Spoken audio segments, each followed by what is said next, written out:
పిల్లలు పిడుగులు బాగున్నారా?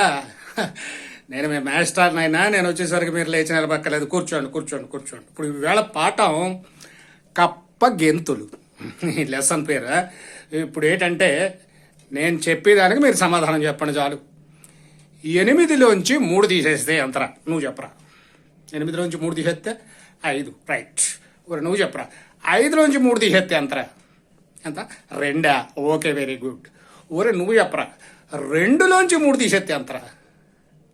అదేంట్రా అందరూ బుర్ర కిందకు వాళ్ళు చేసుకుంటున్నారు, అర్థం లేదా? మళ్ళీ చెప్తానేనండి.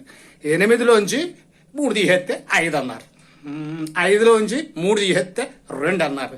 మరి 2లోంచి 3 తీసేస్తే ఎంత అంటే బుర్రలు వాళ్ళు చేసుకుంటారేట్రా? ఏం తేడా చెప్పానా? 2లోంచి 3 పోదు కదా, అందుకని మీరు బుర్రలు వాళ్ళు చేసారా? వదిలేద్దాం. పోనీ 3లోంచి 2 తీద్దాం.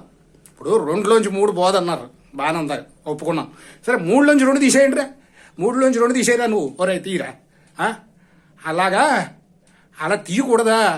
అలా లెక్కలను గత్తరబెత్తర చేయకూడదా? నాకు చెప్తున్నట్రా మీరు. నువ్వు చెప్పరా. 3లోంచి 2 తీసేయచ్చు కదా. మరి ఇందాక 2లోంచి 3 తీయమన్నాం, కుదరదన్నారు. మరి 3లోంచి 2 తీసేయండి.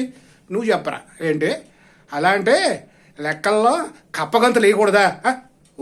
ఈ లెసన్కి నేమ్ కప్పగంతులని మీరు కప్పగంతులు వేయకూడదు ఇలాగ అంటున్నారా? నాకే పాఠాలు చెప్పేస్తున్నారు అనమాట. పిల్లలు రా మీరు, అందుకనే మిమ్మల్ని పిడుగులు అన్నారు. సరే, ఈ ఏళ్ళకి పాఠం ఆపేయండి. మీరే గెలిచారనుకోండి, వెళ్ళిపోండి. రేపు రండి మళ్ళీని. ఓకే.